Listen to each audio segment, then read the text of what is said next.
We started House of David so unexpectedly in a farm at Tim and Sandy Oswald's house in Commerce, Oklahoma. And we came together because we wanted to go deeper into the things of God.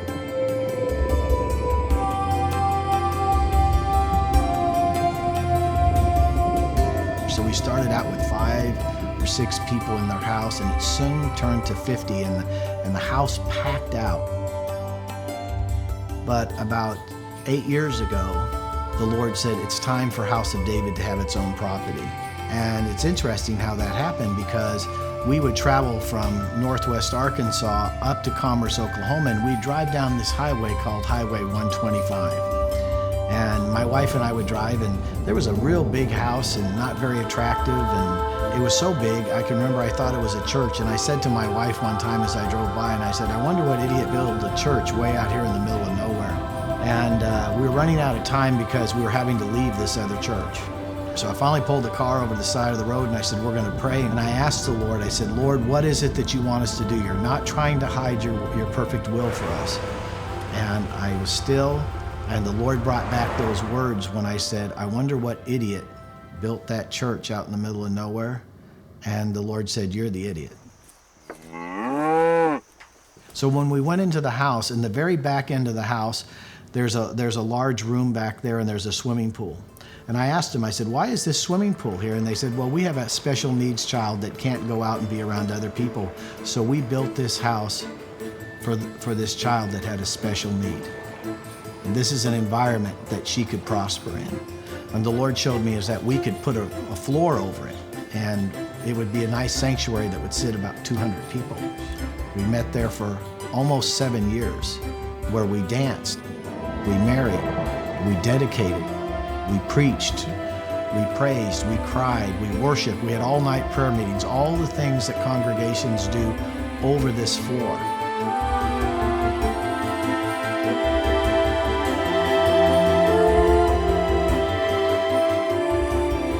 And then the Lord spoke a word to me, and he says, it's time to uncover the pool.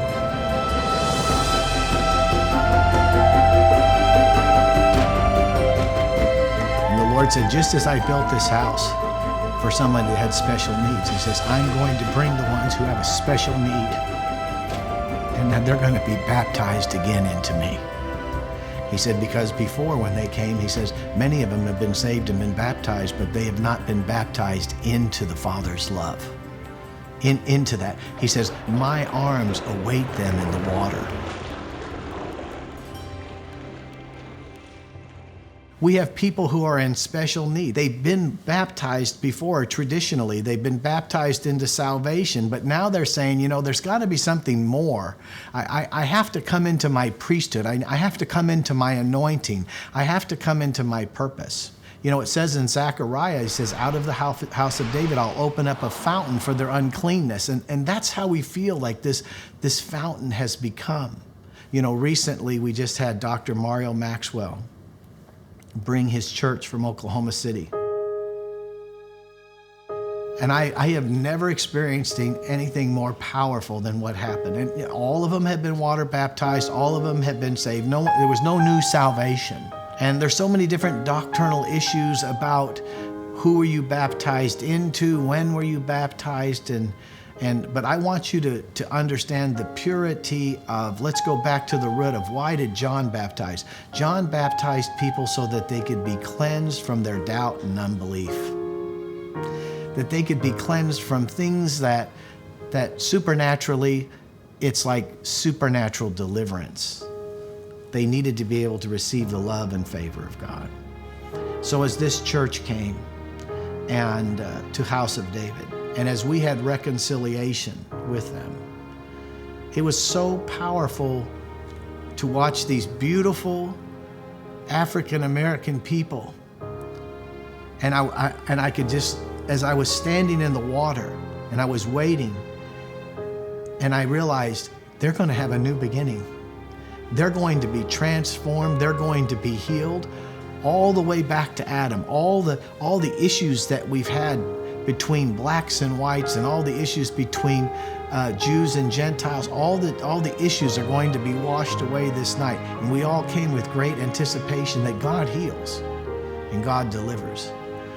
And as I watched their beautiful black feet go into the water, and as they would start to walk down, they would start to weep. And the Lord instructed me just to look them right in the eye and extend my hands to them and say to them, welcome home.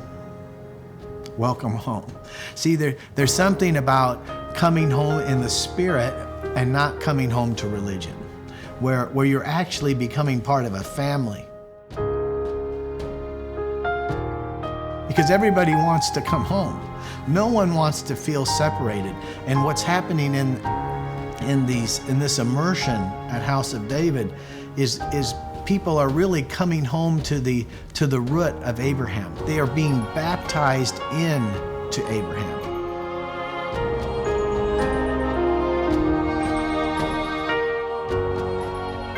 There's something about them being obedient to come to the water. See, they'll never forget coming to the water.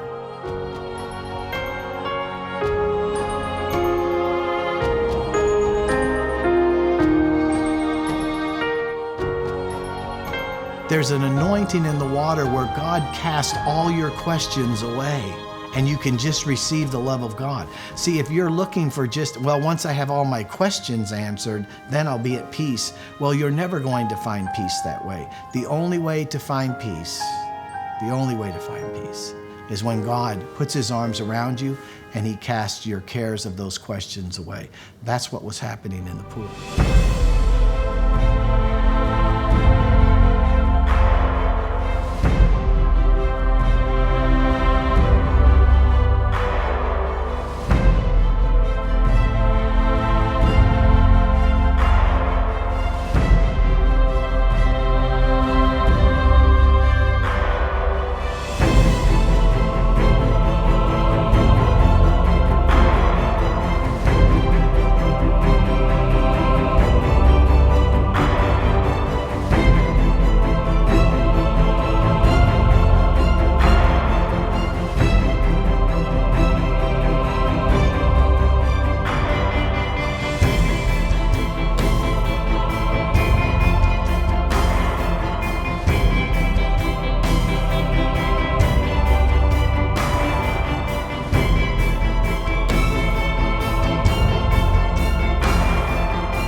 Been released from all years and years of anger, years and years of rage. I heard the Lord say divine breakthrough. To me, it's just something that I've never felt before in any of these services. I mean, like where else in Oklahoma we'll see a full-blood Ponca Indian wearing a Hebrew tallit. Say that there's nothing like the presence of God, the sure, pure presence of God. I have been touched beyond anything. I came in and every bone in my body ached, and I came out and I felt new, white, clean. God confirmed a lot of stuff about my future, and he took away a lot of fear that I had built up, a lot of insecurities. He just said, I'm taking them away. Let them go. I'll let them go. I just felt an immersion of the Spirit. I felt the Lord just deliver me. I just speak to everyone listening right now that God would give you the ability to hear and to see and to know what God is doing in the earth today and be a part of it on the front lines. I want you to come and be a part of what God is doing in a very supernatural way, where you'll experience his love deep within you. And many have said, I feel like deep is called to deep. And that's it. You have fire in you and fire that comes upon you. And when you're at most at peace is when that which is deposited in you is at peace with the yoke that rests upon you, which Jesus said, my burden is light and my yoke is easy. Come and receive that blessing in Yeshua's name. God bless you, and we love you. Shalom.